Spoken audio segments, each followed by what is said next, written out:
Dans ce numéro de décryptage qui se propose d'aborder la culture de la Noël d'hier à nos jours, la portée sociale et commerciale de cette célébration. Et justement, dans ce cadre, nous aurons à aborder d'autres petits angles, à savoir les cadeaux, le choix des cadeaux à offrir, le rôle des cadeaux et des jouets pour les enfants. L'exercice sera fait ce matin par le socio-anthropologue et biologue Raymond Assogba. Bonjour, docteur Assogba.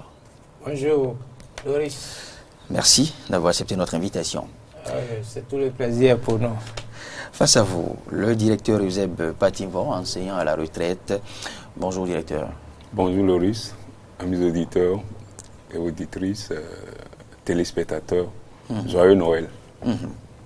Eh bien, je ne vous apprends rien et c'est inutile de vous dire que nous avons bien abordé la veillée d'âme, je dirais, de la nativité. L'enfant Jésus verra le jour dans quelques heures. Oui, plus demain, mais dans quelques heures. Et dans ce cadre, vous l'avez constaté déjà, autour de vous et chez vous, à la maison, sur les étalages et autres, eh bien, les boutiques ont fait peau neuve et se sont quelque peu converties en vente de jouets, cadeaux divers pour les enfants. Et le Père Noël fera faire cette année dans cette morosité. Le Père Noël subit-il d'abord cette morosité, cette crise financière que nous constatons, nous, dans notre poche et un peu partout? Eh bien, c'est une question insolite que je me ferai le plaisir de poser à l'entame même à mes deux invités. Des cadeaux seront offerts pour les parents qui ont pu s'en approprier, bien évidemment, pas les autres. Eh bien, pour les parents qui ont pu réussir à en offrir aux enfants, eh bien, le Père Noël fera le geste cette nuit de déposer, je crois, au chevet des lits et autres des enfants, ces différents cadeaux. Mais avant, quelle est la culture de cette célébration? Comment célébrait-on Noël par le passé et de nos jours? Que représente le Père Noël dans l'imaginaire collectif du Béninois? Et le Père Noël est-il admis dans notre culture? Quelle est la portée sociale de cette célébration? Sont cela quelques questions auxquelles nous aurons à répondre, auxquelles auront à répondre justement nos invités. Je l'ai dit, le docteur socio-anthropologue et biologue Raymond Assogba. Docteur, Oui. Bienvenue à nouveau. Bonjour. La Noël, nous y sommes. Et le Père Noël, je l'ai dit, dans quelques heures, aura à parcourir toutes les demeures pour y déposer des cadeaux. Le Père Noël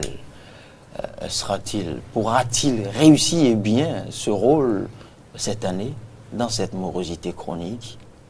Il faut dire que Noël, c'est une fête qui est liée de par notre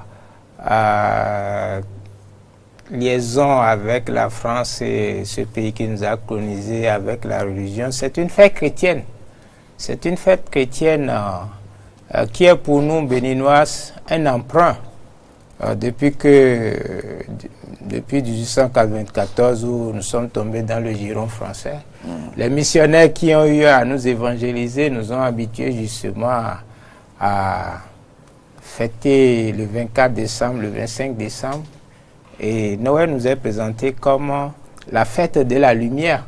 Et vous le voyez un peu partout dans les rues, devant les magasins, il y a ce faisceau de couleurs brillantes et qui attire et qui fascine les enfants. Vous voyez, les enfants sont fascinés par cette lumière et les adultes, surtout les jeunes aussi, qui d'une certaine manière saisissent cette occasion pour faire un peu de bruit, s'habiller et puis aussi refaire leur beauté. Les femmes vont chez les coiffeuses.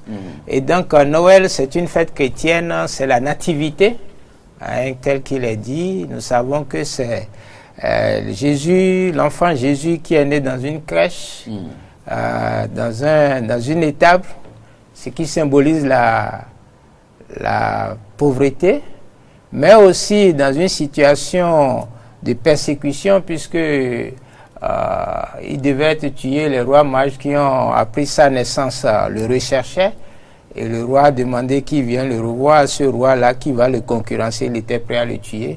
Et donc tout cela constitue des symboles de renouvellement social. Et la nature, vous voyez, la nature aussi participe à ce renouvellement parce qu'en France, c'est Osun. Décembre, c'est le mois de l'harmattan. Et donc, il y a un changement climatique, il y a une transformation de la nature qui confine à la simplicité. Vous voyez, donc tout cela participe d'une situation de renouvellement. Et aussi, il faut le dire, du point de vue des relations humaines, des relations sociales, Noël, c'est le temps aussi de la convivialité, du partage, de l'amitié. Et donc, nous avons hérité ça de la religion, de notre appartenance religieuse. Mais vous savez que les musulmans ne le font pas autant. Oui, c'est lié justement. C'est un emprunt pour nous. Noël est un emprunt, c'est-à-dire que cela n'est pas partie de notre endogénéité. C'est ce que, en rencontrant l'Occident, le capitalisme a ajouté à notre participation à son objectif de simplifier les problèmes et de décomplexifier les situations de vivre ensemble tout en nous assujettissant à sa consommation. Oui. Donc c'est le mois aussi de la consommation. On consomme et on dépense plus. Oui, on va il y a tout ça qui symbole la Noël. Docteur Raymond Assogba. Oui. Oui. La Noël. Mais avant, l'historique, je voulais me permettre de démarrer par cette question insolite qui peut-être n'a rien à y voir, mais oui. je demandais au docteur Raymond Assogba qui l'a insidieusement esquivé. Je disais, est-ce que le Père Noël pourra réussir son rôle qu'on lui connaît dans cette morosité chronique? Je pense que je ne sais pas ce que tu mets dans morosité, mais le Père Noël, l'appellation n'a pas changé. Le son et la lumière qui donnent un coup positif à l'émotion pour le développement n'a pas changé. Le professeur l'a dit tantôt, les lumières. Noël, c'est une fête d'emprunt. Vous savez que l'invocation du Père Noël fait appel aux cadeaux. J'en viens. Aux dons de cadeaux. J'en viens. Je disais tantôt que Noël, non seulement c'est une fête d'emprunt pour nous, les colonisés africains, mais c'est aussi une fête d'emprunt et de parasol pour les chrétiens. Parce que antiquement, Noël, c'était la fête du soleil, la fête de la lumière. C'est au temps de l'empereur romain Constant, d'un empereur romain du nom de Constantin, que les chrétiens s'en ont approprié pour faire un peu paravent à l'endogénéité d'alors et pour montrer la vraie lumière selon eux et selon nous chrétiens aujourd'hui qu'est le Seigneur Jésus-Christ. Alors, Père Noël n'a pas changé. Je dis, on avait commis cette erreur de l'euphorie, poussée par le son, poussée par le snobisme et les lumières, à ne pas négocier, à ne pas donner des cadeaux qu'il faut aux enfants qui leur seraient utiles. Je disais négocier, bon, pas nécessairement négocier avec l'enfant et lui donner de cadeaux. Mais on peut, il me semble que la mayonnaise est en train de prendre. Et quand tu vas voir dans les orphelinats, les yeux de fête de Caleta et consorts, on ne donne qu'aux enfants que les cadeaux qui leur seront utiles. J'ai parcouru des écoles le vendredi dernier, les cadeaux étaient constitués uniquement et pour la plupart à 90% de fournitures scolaires. Ma question reste alors ta question, je voudrais dire à ta question que Père Noël n'a pas changé et la rupture n'empêche pas, la morosité économique n'empêche pas de donner un cadeau simple, utile à l'enfant pour ne pas dénaturer Père. Parce que Père Noël n'a pas... On ne peut que donner à son enfant ce qu'on a. Et ce qu'on est. Il ne faut pas donner à l'enfant ce qu'on n'est pas. Parce que pour moi, Noël, c'est l'amitié, c'est l'amour, c'est la simplicité et c'est la volonté de vivre une certaine convivialité. Vous avez bien dit ce qu'on a et ce qu'on est. Et ce qu'on est. Et quand on n'a rien, que donnera-t-on à l'enfant? Je peux donner mon sourire à mon enfant. Peut-être ça. D'une manière ou d'une autre, à ma manière. Peut-être ça, directeur Patibo. Oui. Docteur Raymond Assogba, Oui. de l'histoire de la Noël, comment célébrez-vous la Noël par le passé? Alors, il faut dire que ce que nous avons vu faire, ce que nous avons toujours fait, il faut dire, vous prenez les 3 périodes des régimes présidentiels de la Révolution et puis maintenant du renouveau. Avant, les cadeaux étaient fabriqués par nous-mêmes. Mais cette période-ci, c'est la période de Kaleta. C'est-à-dire que les jeunes s'organisent. Les jeunes s'organisent en groupe, achètent des masques, fabriquent des petites cases, et faites en rameaux, et ils apprennent à chanter. Il y a le masque qui danse, et ensuite ils circulent dans les maisons pour danser, chanter, et les parents leur donnaient de l'argent. Et cet argent était gardé par quelqu'un, et à la fin nous partagions justement ce que nous avons pu amasser, et chacun avait quelque chose, il pouvait acheter ce qu'il voulait avec. Et c'était ça la Noël. C'est aussi la période où nos grands frères dessinaient bonne année, joyeuses fêtes sur des cartes de vœux. Enfin, ce sont des cartes de vœux fabriquées par les grands frères à l'aquarelle. Et nous les présentions dans la rue aux adultes en souhaitant bonne fête. Et les adultes nous donnaient de l'argent, 10 francs, 25 francs, 100 francs. Et tout cela, les mamans nous aidaient à garder ça. Et à la fin, vous voyez, il y avait une idée d'entrepreneuriat, une idée de responsabilisation et aussi une idée de participation soi-même à son éducation. C'est aussi la période où nous utilisions les lances. Ici, ce n'est pas lance-pierre, c'est des lances. Il y a un jeu de ferraille qu'on faisait, clan, et on lançait, on suivait les jeunes filles. Les jeunes filles ne devaient pas montrer leurs jambes lorsqu'elles s'habillaient. Les robes descendaient bien, il n'y avait pas les mini-jupes. Et une jeune fille qui se rasait à sortir en montrant ses jambes, nous lancions les lances fer. Et puis bon... Il y avait le regard social, il y avait une certaine forme d'encadrement de la jeunesse. Et on ne faisait pas n'importe quoi.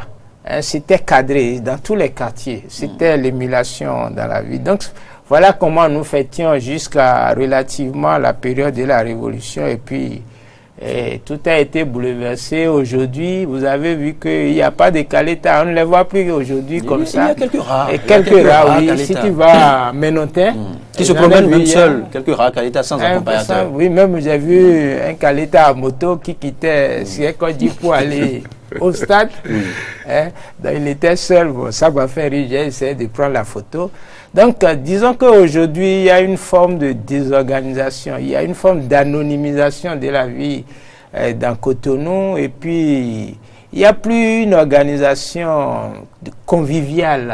Dans les quartiers, vous découvrez les vieux quartiers, aujourd'hui sont des quartiers dans lesquels on retrouve les allochtones, c'est-à-dire des allogènes, des gens qui viennent des autres villes ou bien des autres pays. Et donc, il y a une forme d'anonymat, on ne retrouve plus justement ces regards. Donc, c'est ainsi la vie. La vie est en train de prendre une forme. Il y a une déstructuration, un peu comme le tissu qui se déchire.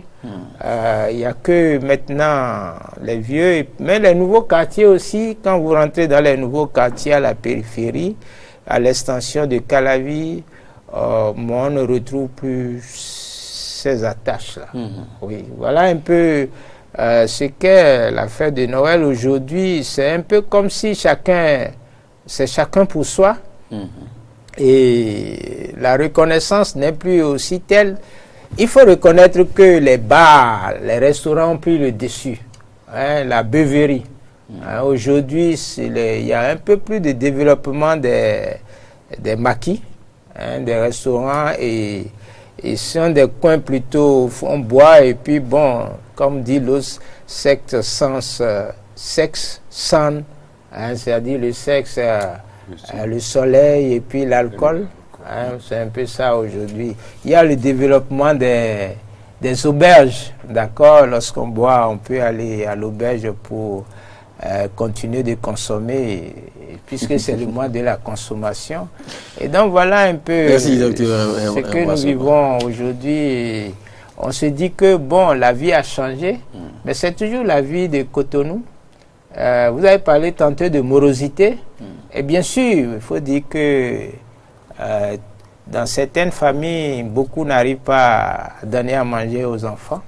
Et les enfants aujourd'hui qui refusent de prendre le wokoli, c'est-à-dire la pâte de la veille, hein, et les enfants qui rechignent et qui sont obligés de se prendre en charge parce que les parents aussi ne restent plus tellement à la maison. Il y a eu effectivement dans des endroits que moi je fréquente, il y a eu beaucoup de parents qui ont perdu leurs emplois, qui n'en ont plus, mais qui continuent toujours d'aller dans le lieu de l'emploi, s'attendant à avoir quelque chose.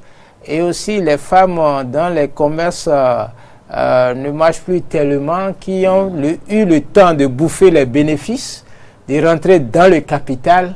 Et dans cette situation, il y a beaucoup de femmes aujourd'hui qui se réfugient dans les églises. Hein. C'est une situation qu'on constate parce que, bon, lorsque le social ne l'est plus, bon, c'est le docteur aborde beaucoup d'autres pans. On va aborder la portée spirituelle de la Noël demain. On restera dans le volet, dans le social, le commercial autour de la Noël. Directeur Joseph Pativa, vous avez suivi l'état des lieux, enfin la Noël d'hier à aujourd'hui, des caletas au resto, aux cadeaux et autres. Bon, bien décliné par le docteur. Entre autres, le professeur, je fais mienne ces assertions. Je voudrais aussi dire qu'en temps, à défaut, sous la surveillance des parents, de se promener ou bien de construire nos cabanes pour le caleta, bon, il nous était aussi permis d'imiter la crèche. Et on avait nos lampions de petits cartons avec la crèche. Sous forme de crèche, ne serait-ce que dessinée par nous-mêmes, et une lumière dedans. Et on promenait aussi à Noël, même pour le Nouvel An, en plus des cartes de vœux. C'est ce que je voudrais ajouter. Et je voudrais dire aussi que la Noël était marquée, faite de la lumière encore par les lampions Komyongban, on appelle chez moi, qui marquaient les portails. Et des papayes qu'on coupe en deux. Merci beaucoup, avec du beurre de karité, de l'huile de palme. L'huile de palme, voilà. avec des chiffons, des rayons délaissés. Je l'ai fait aussi assez près. Voilà. Et puis des bananiers tronqués, tressés, tout cela annonçait les fêtes de fin d'année. Bon. Quant au Noël qu'on vit aujourd'hui avec les difficultés, je l'ai dit tantôt à l'entame de cette émission que on ne donne que ce qu'on a et ce qu'on est. Il ne faudrait pas que la pauvreté, les difficultés de la vie, de la société nous amènent à oublier les bonnes habitudes. De son tréfonds, l'Africain arrive toujours. Le professeur l'a dit, on fabriquait les choses nous-mêmes. Le kalita, les cartes de vœux, même le tam-tam, on fabriquait. Et c'était sous la houlette des grandes personnes qu'on le faisait. Mais aujourd'hui, le blanc a compris que nous sommes émotionnels dans le son et dans la lumière, que vous voyez, quand il n'y a pas de guirlande de lumière quelque part, ce n'est pas la fête. Même dans les bars qui ont pris le pas, vous en voyez. Or, on peut créer ça chez soi, d'une manière ou d'une autre. Donc, la Noël aujourd'hui, face à la morosité, il faudrait s'adapter. Et j'ai oublié, je voudrais faire une métaphore. Si vous allez vers le monde des animaux aujourd'hui, vous allez voir l'escargot, c'est l'hibernage pour l'escargot. Donc, si je n'ai pas les moyens et que je vis en hibernage, je ressors un peu, je mets un peu ma protection, je sors quand même du tréfonds de moi quelque chose qui puisse faire quand même plaisir, ne serait-ce que temporairement à mon enfant. Et aujourd'hui, l'école a pris le pas sur toute forme de formation, parce que l'éducation se reçoit pas seulement à l'école. Donc, déjà, je me rappelle, je voudrais en ajouter au professeur, pour se donner des cadeaux, nous, on coupait des branches de palme, on fabriquait des balais. avec les branches, les nervures de cocotier, on fabriquait des éventails qu'on vendait. Et c'est avec ça qu'on s'achetait des cadeaux, bien on remettait à grand-maman qui se chargeait de nous acheter quelque chose qu'on ne connaît pas. Et c'était la surprise. C'était le Papa Noël.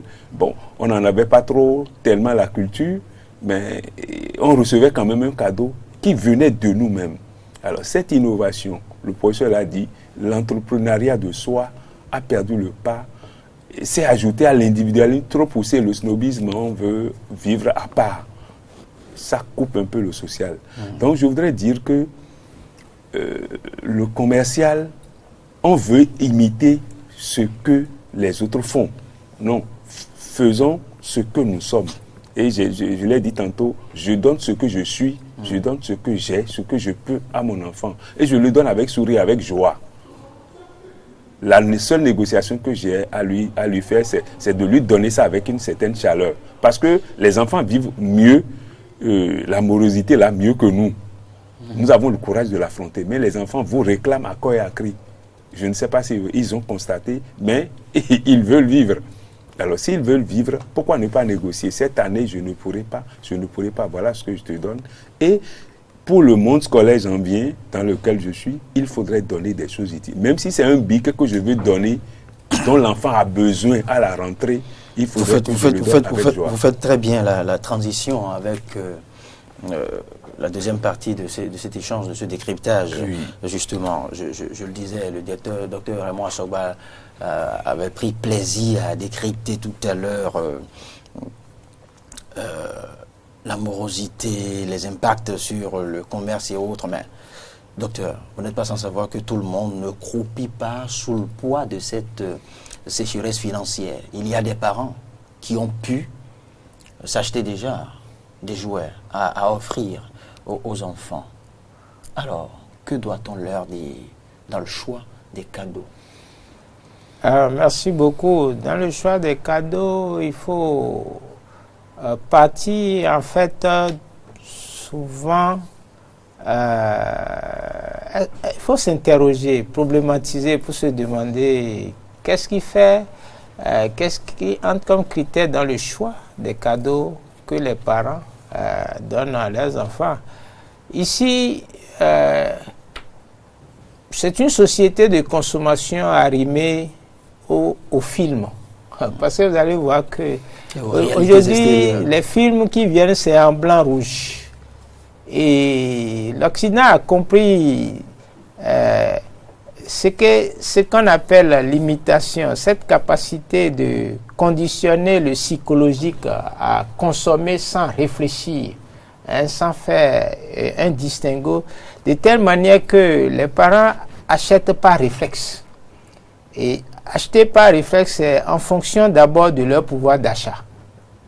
Et donc, acheter plus cher, mais aussi, disons aussi que certains sont pratiques qui achètent au bébé des voitures, des vélos, c'est-à-dire tout ce qui peut servir d'appui à l'enfant qui grandit à marcher. C'est aussi ça. Donc il y a quand même une utilité, un regard utilitaire des parents à le faire. Et tout comme certains achètent des pistolets, et d'autres achètent pour les filles, ce sont les poupées, qui sont habillées. Et aujourd'hui, bon, avec l'électronique, des poupées qui parlent, et aussi des poupées qui disent A, B, C, D. Donc on essaye d'amener l'enfant à associer ce qu'il apprend à l'école à certains jouets.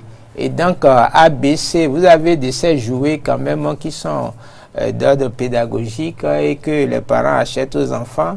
Et il y a aussi les cellulaires en plastique électronique. L'enfant peut appuyer, il y a 1, 2, 3 jusqu'à 9 et 0. Et vous allez remarquer qu'aujourd'hui, dès que l'enfant prend quelque chose, il se met à pianoter. Donc c'est déjà conditionner son mental à l'ordinateur, d'une certaine manière. Et donc il y a ce besoin pratique d'amener les enfants déjà à intégrer le monde du tactile. Donc, bien sûr, il y a le pouvoir d'achat, mais aussi il y a la liberté de choix. D'accord? Et on a toutes les gammes de jouets, depuis le plus perfectionné qui imite le vrai, jusqu'au plastique qui aussi donne une dimension du vrai, mais dans une proportion qui tient compte du pouvoir d'achat. Et donc, il y a un peu de tout. Et il faut dire que, bon, c'est la réalité. Hein. Nous n'avons pas de choix. Dans la mesure où tout ce que nous consommons n'est pas produit localement. Et ça, c'est le hiatus. Nous sommes... non seulement ce n'est pas produit localement, mais ces produits contiennent parfois des objets toxiques, oui. Non seulement à la vie de l'enfant et de son entourage. Oui, oui, c'est ça aussi. Et il y a des analyses, des études qui le montrent. Ah oui. Hein, oui, qui montrent que, oui, il y a certains produits fabriqués dans des matières, dans des matériaux aussi qui peuvent être toxiques. Lorsqu'on sait par exemple qu'on donne un jouet à un bébé qui, pour connaître le monde à l'extérieur commence par la bouche. Donc encore à la phase orale, donc dès qu'il prend le jouet qu'on lui offre, et il commence déjà par le mettre à la bouche. C'est là le premier réflexe. Oui, mais puis c'est la phase orale. Tu sais, il y a 3 phases. Phase orale, phase anale et puis phase sexuelle. Et donc ici, le bébé est déjà... Donc il faut tenir compte de ces paramètres. Et vous allez découvrir aussi que selon un certain âge, même jusqu'à 7 ans, vous allez voir que le réflexe des enfants, c'est de démonter les jouets. Non pas d'utiliser le jouet dans le sens où le fabricant l'a perçu, mais c'est de voir ce qu'il y a à l'intérieur. Oui. Et c'est ça aussi qui exprime la curiosité des enfants. C'est ce qu'a prouvé Winnicott aussi. Les jouets permettent à l'enfant de se réaliser. Oui, et déjà aussi, c'est cette curiosité-là. Moi, j'ai toujours, ça m'a toujours intrigué. Dès que vous donnez un jouet à un enfant qui est un beau jouet, on pense que ça va durer, il prend 2 jours après, il a déjà tout démonté. Oui. Et ça fait... Et le malheur des parents, les parents sont horrifiés. Oui. Mais c'est de comprendre. Or, ils devront normalement pas être horrifiés. Non, ils devront simplement interroger les spécialistes des questions de la guidance psychopédagogique qui devront les aider à mieux appréhender pourquoi l'enfant. Donc, il faut dire aux parents de s'attendre à ça et de réfléchir pour voir un peu dans quel sens. Ça aide aussi à orienter la formation des enfants. C'est ça. Quelqu'un qui aime démonter, etc., casser tout. Il faut se dire que celui-là, bon, il faut l'orienter vers des branches beaucoup plus techniques, etc. Donc, mais il faut souligner justement cette tragédie béninoise et africaine. C'est de consommer des jouets que nous ne fabriquons pas. Oui, mais dans la même quels sont les jouets que nous fabriquons? Si, nous pouvons en fabriquer beaucoup. On n'en fabrique presque pas. Non, bon, nous n'en fabriquons pas. Pourquoi? Parce qu'il y a là le regard, l'action publique intervient parce que et ce n'est pas dit que les jeunes... Il y a une ingéniosité. Je ne connais pas de jouets made in Bénin à ce jour. Y a-t-il des poupées made in Bénin? Non, c'est ce que nous soulignons. Y a-t-il des voitures made in Bénin? C'est ce que nous soulignons. Voilà. Déjà, si, il y a des voitures made in Bénin. Que les jouets soient il n'y en a pas qui soient made in Bénin. Non, c'est pourquoi il dit qu'il y a... Et aujourd'hui au Bénin, et une tragédie de l'incapacité d'imaginer, de donner la possibilité aux Béninois de financer la créativité dans les lycées, et même à l'université, à l'époque, etc. Il n'y a pas des unités d'enseignement, ou même il n'y a pas au niveau de l'État des programmes. Vous voyez, pour amener les étudiants à créer. Vous voyez, et c'est ça en fait, parce que ça dépend de la politique nationale. Est-ce que justement ceux qui définissent cette politique se disent, bon, nous allons à la pêche de ceux qui créent. Il y a des enfants qui créent des voitures, ils en fabriquent avec les bambous. Hein? Nous, on le faisait en un temps. Oui, et sans matériel extérieur. On prend le bambou. Mais il y en a combien pour qu'on puisse en procurer et en offrir aux enfants en quantité? C'est ce que je dis. Non, ici, où est le marché de jouets made in Bénin? Non, avant le marché, c'est la production. Et avant la production, c'est la politique étatique. Vous voyez un peu, de commencer par écrémer à partir des écoles. Et même dans la rue. Lorsqu'on verrait par exemple un enfant qui circule en conduisant une voiturette, un jouet à sa manière, c'est déjà de récupérer, de cibler ces enfants et de les orienter vers des centres de formation et de productivité. Ce n'est pas automatique, ça se fait, etc. Très bien, docteur. Et c'est comme ça que les autres pays, justement, ont créé des pôles industriels pour aller jusqu'à ce qu'on a appelé Silicon Valley. Ça n'a pas été automatique. C'est à partir du bas âge. Et il y a des mécènes ou bien il y a des chasseurs qu'on met en pole position pour aller à la quête, à la recherche de ces enfants et puis les prendre en charge pour les amener à fabriquer. C'est-à-dire que la créativité, il manque à l'État public lui-même cette créativité et aussi le choix d'y arriver. Donc c'est une opportunité de le dire. Merci, docteur. Directeur Zepativor, nous en étions au choix. On avait démarré, je dirais, du choix avec le docteur avant d'échouer à l'inexistence de jouets fabriqués au Bénin. Je voudrais dire, avant d'aborder l'inexistant, comment choisir? Comment choisir? Oui. De quoi mon enfant a besoin pour la suite de sa vie, ne serait-ce que de sa vie festive, de son cursus scolaire. Même si c'est un apprenti, une coiffeuse par exemple, que je lui achète un jeu de peigne, malheureusement en plastique. Or, au Ghana à côté, au Togo à côté, et dans les sphères Adja, nos artisans fabriquent des peignes. Je peux offrir cela à mon apprenti coiffeuse, à mon coiffeur, parce que c'est le travail qui marche le plus aujourd'hui chez les jeunes hommes, dans l'initiative privée. Je voudrais aussi dire que il ne faudrait pas offrir des jouets à caractère de violence et de brutalité. En plastique, il y a des pistolets, il y a des sabres, je ne sais pas, pour motiver à quoi, et des pétards. Donc voilà des choses dans le choix qu'il faut éviter. Alors, et choisir ce que je peux, utile à l'enfant. Le professeur l'a dit, l'enfant démonte. Parfois, il y en a qui remontent et il faudrait récupérer cela effectivement. Mais je voudrais dire que nous, quand on était enfants, on fabriquait à partir des bambous, même avec les nervures de papayer, de bananier, on fabriquait des voitures. Et on s'amusait à... Il y a les fruits de houx qu'on prenait comme roux. Donc on pouvait récupérer ça. Pour la circonstance, un quartier peut produire et vendre à l'autre quartier. Avant de poursuivre, vous avez repris un peu comme le docteur Raymond Asogbaru a dit tout à l'heure, le fait que les enfants ont tendance à défaire certains cadeaux. Oui. Si je prends par exemple le cas d'un enfant à qui on a acheté une petite poupée. Quelques minutes après, il lui est arrivé déjà de lui enlever un bras ou un pied ou une partie de ses cheveux, de sa mèche. Il faudrait rappeler aux parents que cela devrait leur permettre de mieux appréhender au fait l'expression de l'enfant.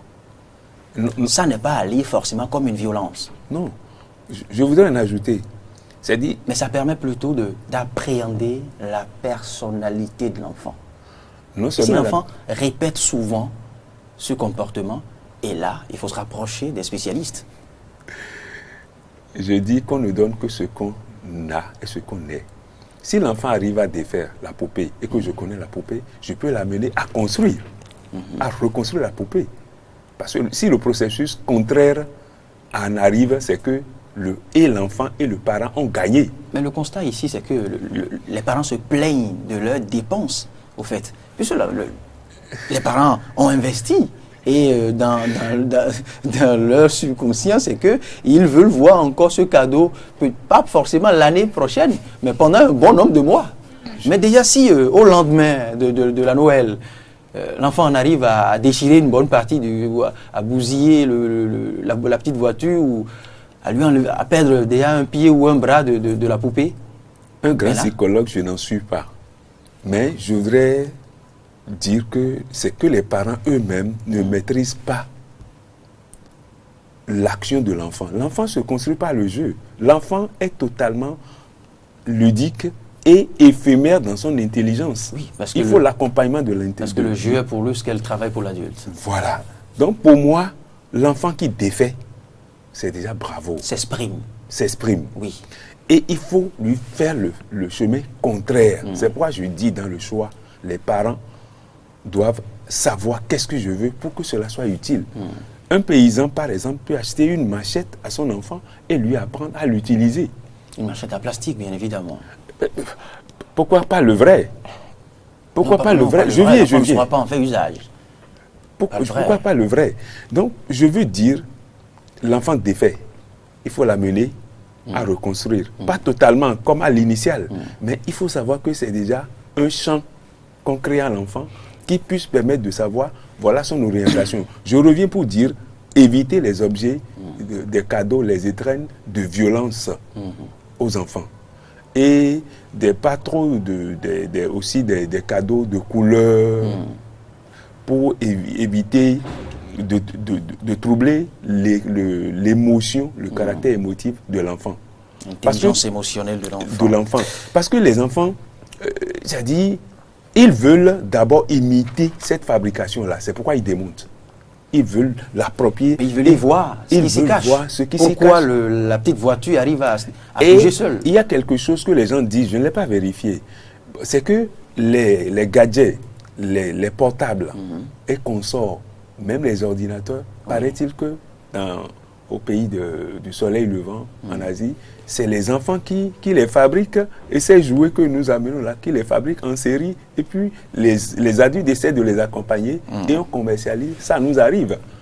La preuve, j'ai vu l'un de vos films ici, où on a montré les porcelaines, les assiettes en faïence et consorts là, dessinées à la main avant d'aller au four, qui est commercialisé, qui vient, qui nous arrive, et que nous consommons. Alors qu'à côté, il y a les plats d'argile, de ces consorts là. On va revenir demain sur la portée éducative des jouets, puisque l'on a évoqué quelque part, on ne pourra pas tout dire. Donc je me résume, permets-moi, éviter les choses qui incitent à la violence, ce qui doit construire l'enfant, les fournitures scolaires par exemple. Mon enfant est ailleurs, quel cadeau je peux lui faire pour impacter son apprentissage? Je voudrais insister sur ce fait, qu'on leur offre ce qui leur serait utile. Très bien. Et savoir que si l'enfant défait, il faut l'amener à refaire. C'est aussi une compétence que l'on donne pour le développement. Le professeur titulaire de psychopédagogie, Gabriel Bokor, a précisé aussi, si l'enfant ne fait que défaire, si l'enfant, comme vous le proposiez tantôt, à qui on a offert une machette en plastique, ne fait que donner des coups à son grand frère ou à ses frères à perturber la fratrie, eh bien, il faudra inscrire un tel enfant. À l'école militaire. Pas à l'école militaire forcément, mais à l'apprentissage de taekwondo ou à des jeux pour lui permettre de libérer une part. Puisqu'il y a des enfants hyperactifs. Oui. Qui n'aiment pas se reposer, qui n'aiment pas dormir au moment où leur frère, grand frère ou petite sœur dorment. Eh bien, en ce moment, il faudrait leur permettre d'avoir un créneau pour déverser le surplus en énergie. Allez, docteur Raymond Assoba, on va finir ce débat, cet entretien. Je rappelle que ce n'est que la première partie. On finit demain avec la portée éducative des jouets et des conseils d'usage, des conseils pratiques, j'allais dire, aux parents dans le choix des jouets à offrir à leurs enfants. Oui, il faut dire que ce que nous disons, vous savez, toute société a ses besoins. Mon collègue parlait tantôt de ne pas donner des jouets de violence, etc. Vous savez que la fabrique de pistolets et autres, en Occident, pour régler une situation, il faut un pistolet. Aux États-Unis, on achète les armes, même les plus meurtrières, comme on achète le pain ici. Et donc, c'est fonction de la société. L'enfant apprend à travers ces jeux à s'adapter au rapport de force et aussi à la sécurité que l'État ou la société ambiante assure. Et il faut dire aussi que dans une zone rurale, l'enfant manie la machette, il voit ses parents l'utiliser et donc il les imite. Et de ces enfants, quand ils découvrent les jouets de la ville, ils sont très intéressés, ils sont très curieux d'en avoir, etc. Alors qu'en ville, qu'est-ce qu'on donne aux enfants à utiliser. Souvent, bon, vous savez que l'enfant doit apprendre à conduire un vélo très tôt. Oui. Et à Cotonou, et même dans tout le Bénin, c'est une curiosité fonctionnelle qui se fait avant 7 ans. Hein? Donc, il y a beaucoup de parents qui achètent des vélos à leurs enfants et d'autres achètent des voitures aussi, pourquoi pas, avec déjà des panneaux du code Rousseau pour commencer par s'y habituer. Donc, il faut dire que toute société est perfectionnée. Parfois, je pense que les cadeaux ne sont pas réellement ceux dont l'enfant a besoin pour son évolution émotionnelle. On ne peut pas le dire. On ne peut pas le dire. Non, je dis parfois. Parce que vous l'émotion est une énergie que l'enfant rentabilise à travers ses jeux pour arriver à la raison, c'est-à-dire à lier deux événements pour un but ou un résultat. Donc l'émotion n'est pas une matière qu'on transporte sans la transformer. Et elle est renouvelée. L'enfant, de par sa colonne vertébrale, en a toute une quantité illimitée. Donc je pense que ne dramatisons pas. L'homme apprend en s'amusant. Et donc les enfants s'amusent et en s'amusant, ils se forment, ils se construisent, ils se reconstruisent à partir de leurs erreurs. Et quelque part, justement, la conscience y gagne. Et c'est ce que les jouets apportent comme appui à la pédagogie et à la vie sociale. Merci, Dr Raymond Assoba. Je rappelle que vous êtes aussi anthropologue et biologue, enseignant à l'université d'Abomey-Calavi au département de socio-anthropologie. Directeur Zepativo, on finit avec vous en quelques secondes. D'accord. Noël, fête antique, fête de la lumière, devenue chez nous chrétiens, fête du Seigneur Jésus. Nous la souhaitons bonne et joyeuse. Et je voudrais demander aux parents de donner ce qu'ils ont, ce qu'ils peuvent, ce qu'ils sont, avec sourire, et que ce soit des cadeaux vraiment utiles. Des cadeaux utiles, des cadeaux qui ne poussent pas à la violence, je continue de le dire. Les cadeaux qui permettent à l'enfant de se construire et sous leur œil vigilant. Même le jeu de l'enfant peut être surveillé. Donc, par ces temps de fête, il faut surveiller ça avec les enfants. Leur cadeau, quand ils le gâtent, ce n'est pas un dommage. Il me semble que c'est une affirmation de personnalité. Et sous leur regard, je pense qu'en reconstruisant et en faisant le jeu contraire, je veux dire, l'enfant s'affirme et on saura quoi faire. Et il faut les amener aussi à anticiper en construisant par notre artisanat. Très bien. Oui. Très bien. Demain, l'exercice sera idem, presque le même. On va aborder la portée spirituelle et commerciale de cette célébration.